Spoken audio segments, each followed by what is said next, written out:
Namaste. Brahma Vidya Peetham International joins with the global community in observing Human Rights Day, held annually on 10th December, in commemoration of the anniversary of the adoption of the Universal Declaration of Human Rights. This declaration was proclaimed by the United Nations General Assembly in Paris on 10th December 1948. The UDHR was translated into more than 500 languages, making it the most translated document in the world.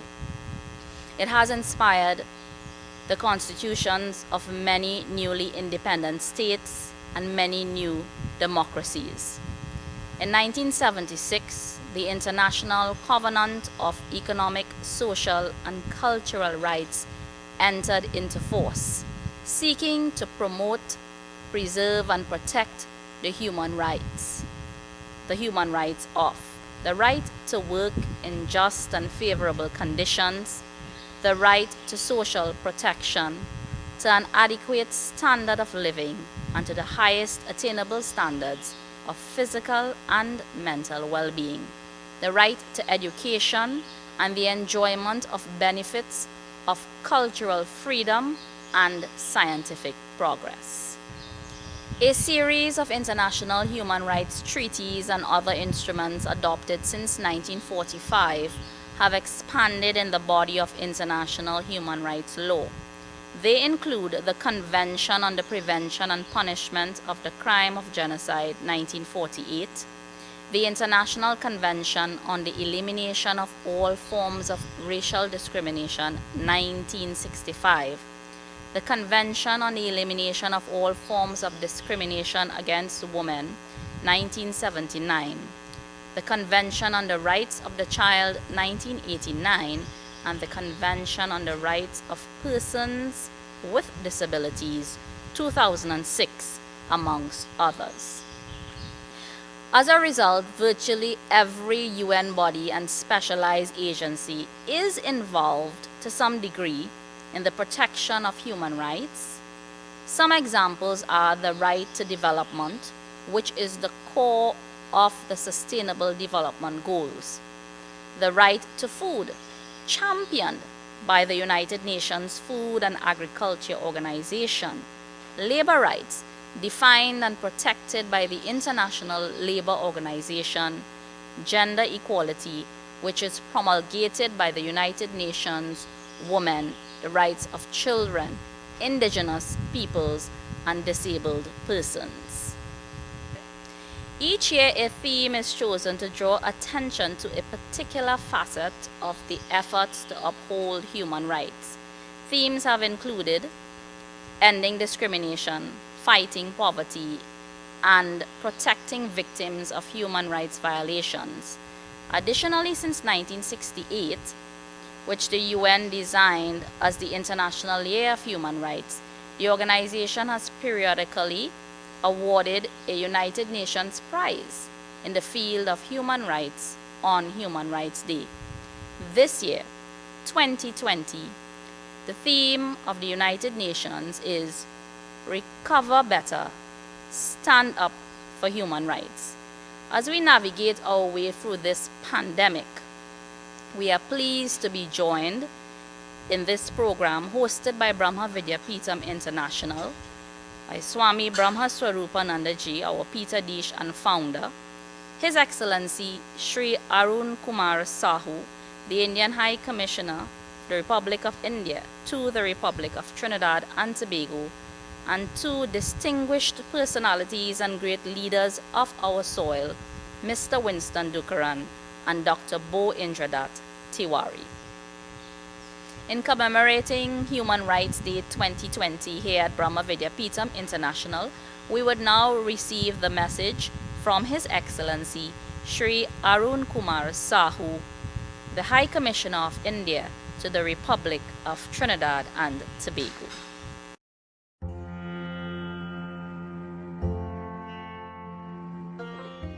I am happy to learn that the Brahma Vidya Peetham International is celebrating this year's International Human Rights Day. the theme of which is Recover Better, Stand Up for Human Rights, focusing on the challenges emanating out of COVID-19 pandemic.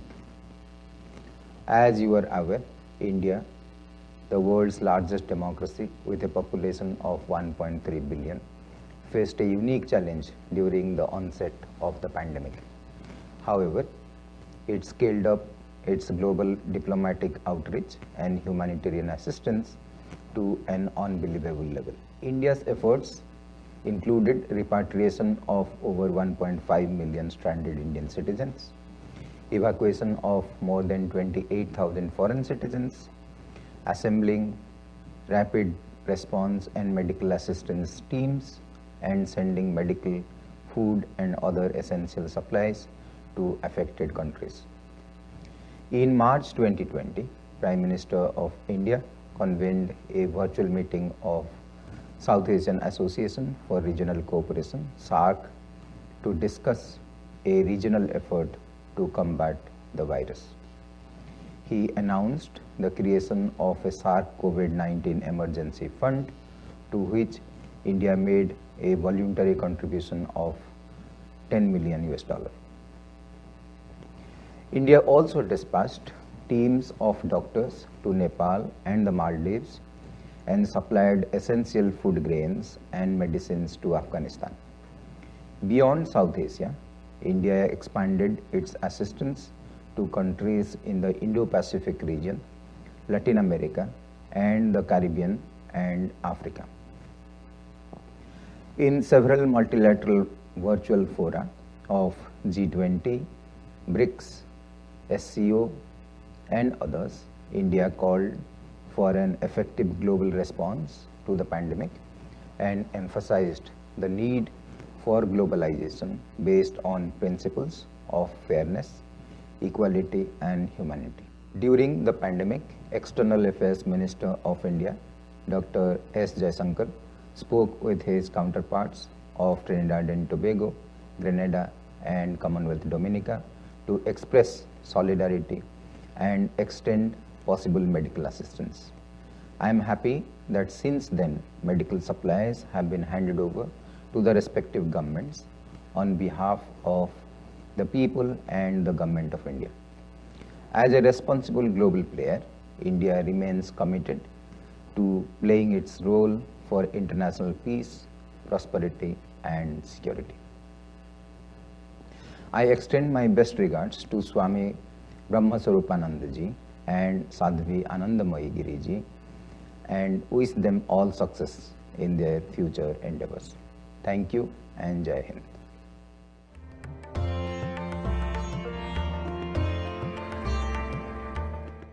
Mr. Winston Dookeran, ORTT, is a politician, an economist, and an international public official.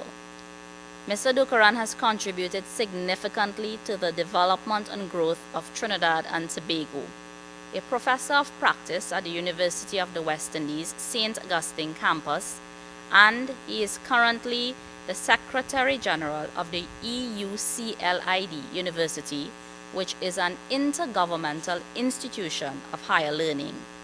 Mr. Dookeran previously served as Central Bank Governor, Minister of Finance, Acting Prime Minister, and Minister of Foreign Affairs to the Republic of Trinidad and Tobago.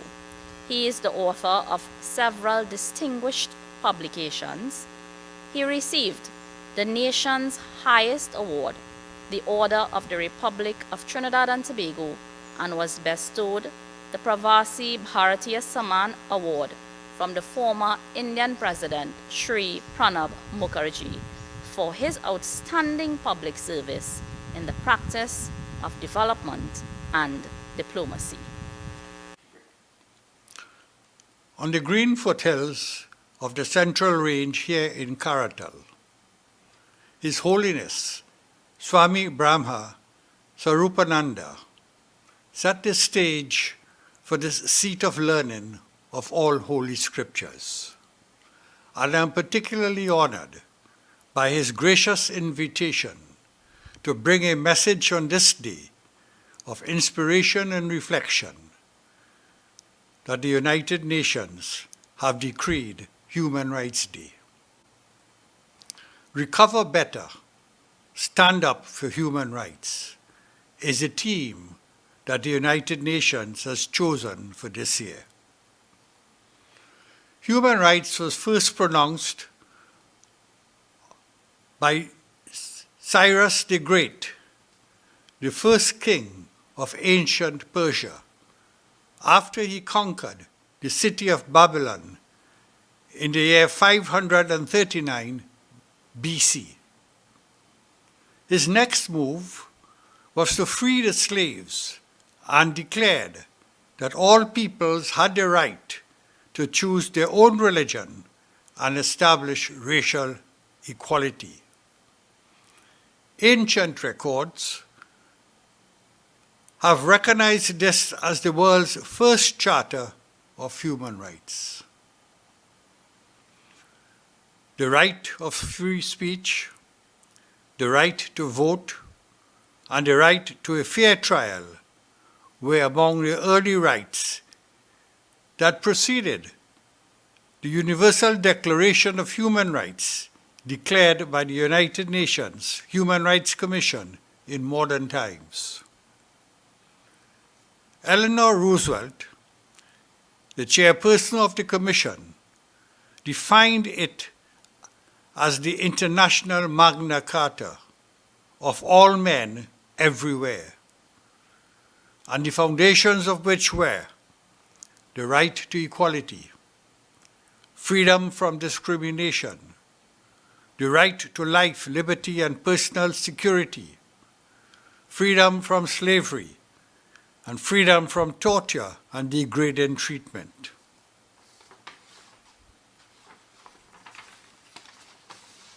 Recently, the government of India kindly asked me to commemorate Gandhi's 150th birth anniversary, which they published in a prestigious collection this year in 2020 and circulated it worldwide.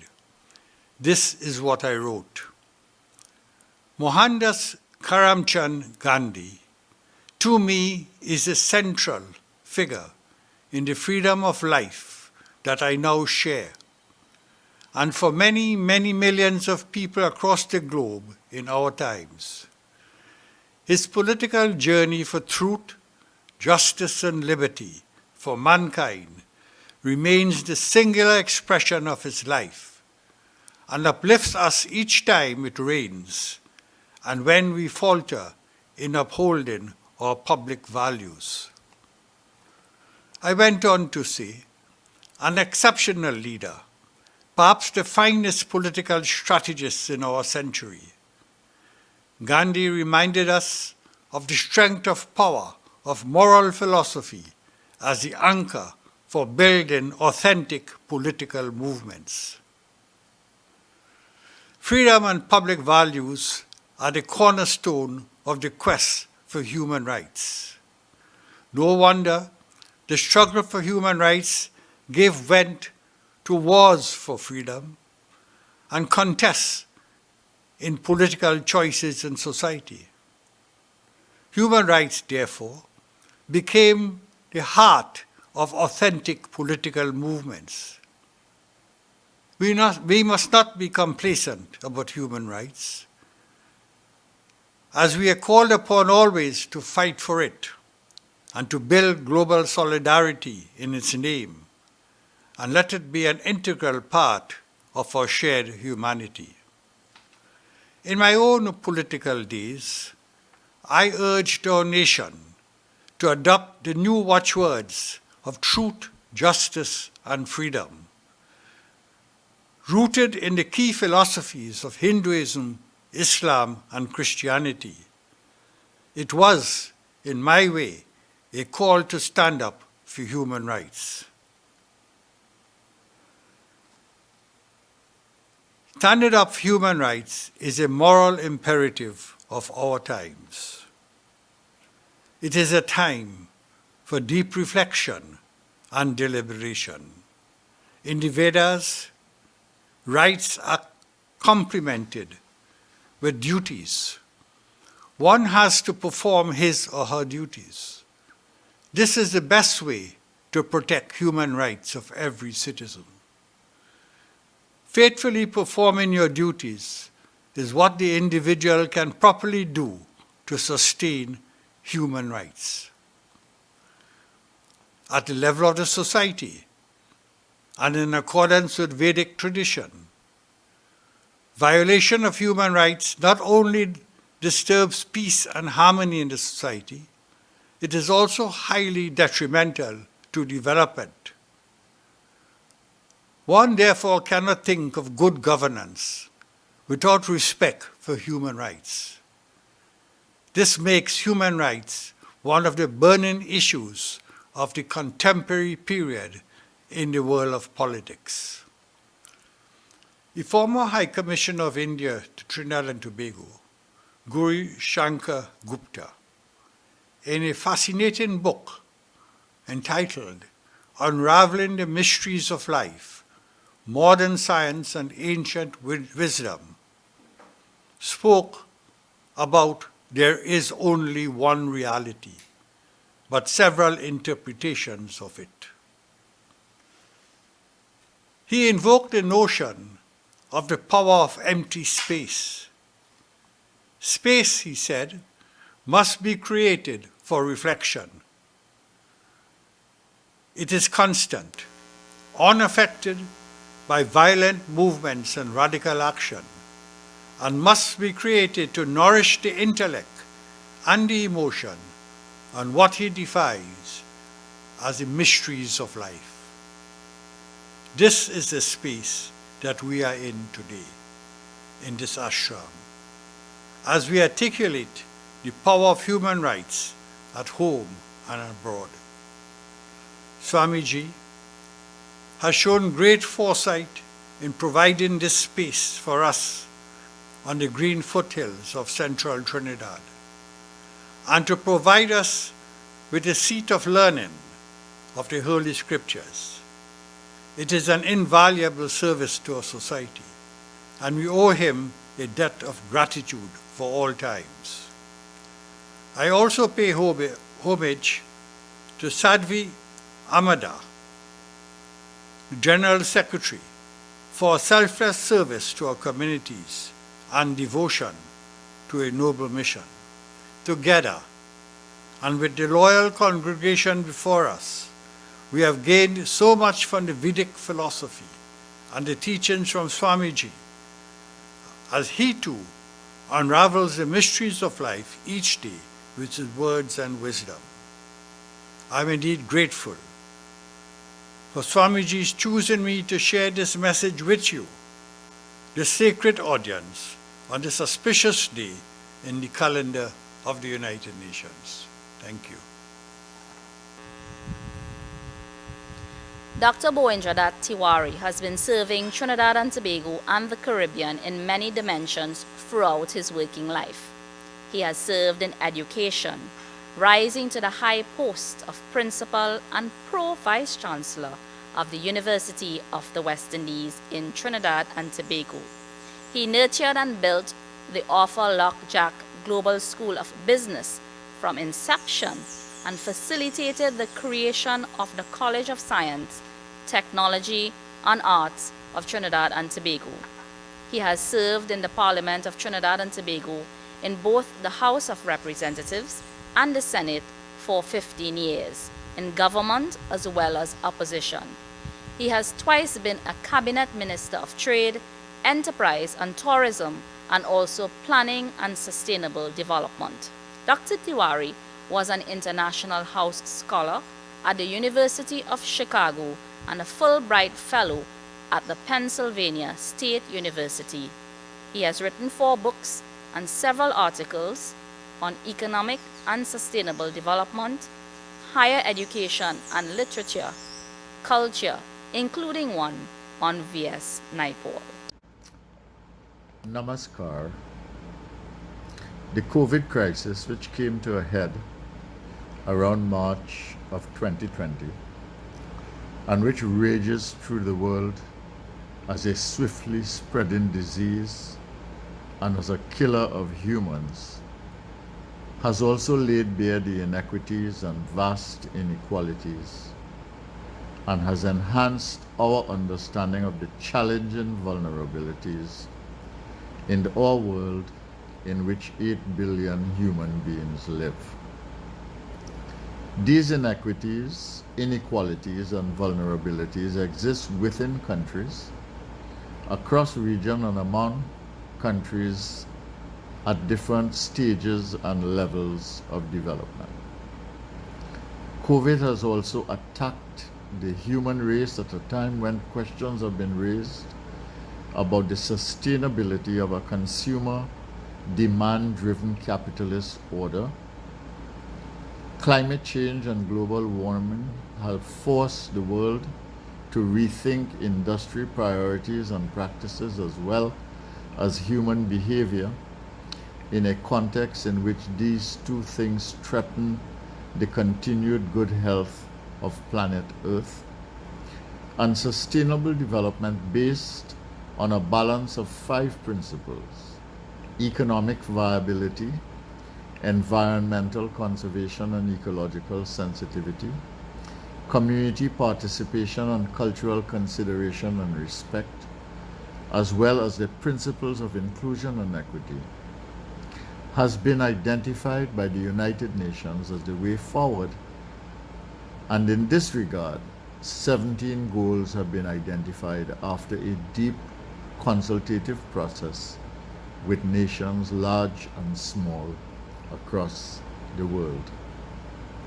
These issues, economic prosperity, climate responsiveness, and resilience and sustainable development processes and goals, are perpetually in tension, especially in addressing issues of inclusion, equity, vulnerability.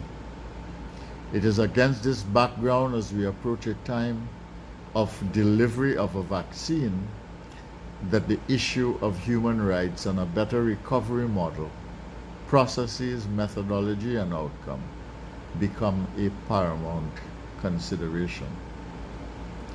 The United Nations theme, Recover Better, Stand Up for Human Rights, gains even more poignancy when one appreciates that the COVID pandemic has given governments all over the world sweeping powers in the face of increasing powerlessness of individuals faced with the dilemma of lives or livelihoods, and have placed businesses and institutions, even independent ones, in a dependency relationship with their government.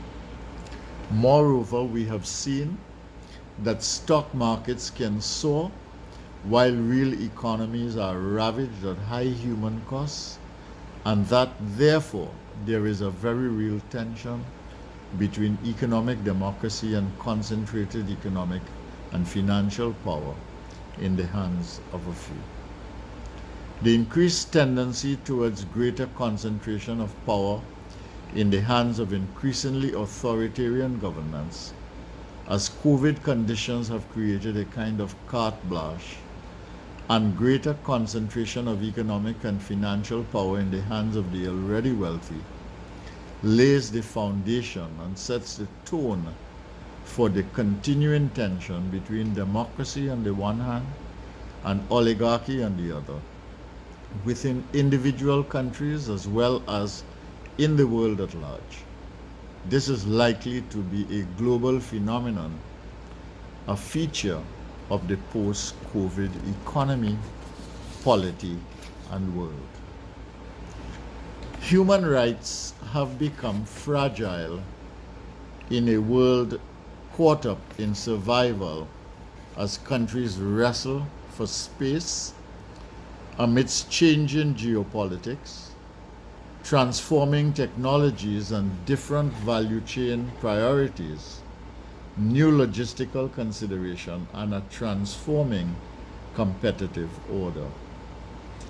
This is an even more important reason to stand up for human rights and to be vigilant about how post-vaccine recovery is managed in our own countries. Charity does begin at home, and how it is managed the world over. There can be many casualties of freedom, of opportunity, and of fairness on the road to recovery from this pandemic. Individual rights can be ignored and lives sacrificed. Families can be set back, communities can be marginalized, and the poor and vulnerable in an increasingly unequal world of widening gaps within and among countries, driven to oligarchic structures, tendencies, and dispositions, can simply be ignored or left to their own devices, unable to summon the will to survival. In my own country, Trinidad and Tobago, about 25 to 30% of our population live in poverty. Our country had a 5-year-long recession before COVID, with closure of businesses, freeze on new hirings, loss of jobs. The numbers of those struggling to survive may well have increased significantly. The same in different proportions will likely be true of other countries. When one looks at the United States of America, the numbers filing for unemployment relief, the increasing demand for free food distribution in that country, which is a wealthy country which had a thriving pre-COVID economy, one can gauge the severity of the challenge in lesser endowed countries. More than ever, we must be vigilant in Trinidad and Tobago, in the countries in which you who are reading or listening to this broadcast live, and across the world wherever at-risk populations exist. We must commit to a human rights watch as the consequences of this pandemic are managed post-COVID, beginning with the fair and equitable distribution and effective logistical management of the distribution of the vaccine itself for effective reach, and the economic and political management post-vaccine to achieve inclusion, equity, and sustainability. I sincerely commend Swami Brahma Swarupananda Ji and the Brahma Vidya Peetham International for taking this initiative to support the Recover Better project of the United Nations. And I thank Swami Ji for inviting me to contribute. Om Shanti. We would now be joined by our founder and Peethadhish of Brahma Vidya Peetham International, Swami Brahma Swarupananda Ji, as we receive his thoughts on Human Rights Day 2020. Hari Om, Hari Om. My dear brother and sister, now we are celebrating International Day of Human Rights. During 1948, United Nations decided to present a charter, big charter of the human rights in Paris. So they have become the very good picture of human rights. Purpose was how the human society, human being, they will be happy personally, but how to live collectively, how I-ness will be we-ness, I-ness, individuality, and then we-ness, collectivity. So both thoughts they presented to make a happy human society. So from the 1948 up till now, many years passed. Question is a human right structure has come on this earth after so great development of science and technology. All the means of happiness we have, to medicine to aeroplane, and all transport, all type of education. But up till now, we didn't achieve the goal of human right. Due to this, Vidya Peetham decided to this movement of human right to start. And then people think, what is the value of the human rights? In European Renaissance period, all the scholars of the world, they decided one manifesto of the human happiness is necessary. They have given and they presented, but everything depends on the three pillars: liberty, equality, and fraternity. In so many organizations, they were very helpful to establish the equality and then liberty. But one thing in this thought, one was mistake. They didn't think about the fraternity or brotherhood. How to will come in the life? Up till now, they didn't give any structure of brotherhood. Brotherhood depend on some values, some morality, some character. They didn't think. They started to think through the education, through the political structure. Up till now, they didn't found the foundation of the fraternity, how human being will feel we are one, didn't feel. Because behind all this thought, spirituality was not there. Because spirituality divided in the sect, in religion, but the totality of the spirituality, they didn't think about what is necessary. That was necessary. Everybody is one, no difference. But how will be one? Physically, impossible. Educationally, not possible. Then food and cloth, not possible. Only one. That is an Indian thought. If you are thinking, everybody has one soul, one spirit, one God within self. Yes, this is the ground of the unity. So this thought didn't come with the human right. So due to this, Brahma Vidya started to think and develop. Many scholars in the guidance of Anandaji then is presenting all this thought. So second is everybody's, all the country, even the United Nations, they want all country, creed, caste, they should be uniformity.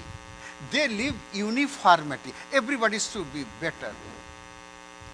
Uniformity, it is not possible in the nature. Nature is a diversity. How with diversity will come in unity, accept the diversity, but they want to remove diversity, but uniformity, it is impossible, impossible. So this thought, ground of thought, is not appropriate. So that is a necessary. Diversity in unity, unity in diversity. This thought also necessary. Then we can make a multicultural society. Then we can make one nation, one law, one constitution, one rule, then we can. Next point is this United Nations thinking about human rights, but they are not in favor of the nationality. Every country has own nature, own attitudes, own history, and own cult.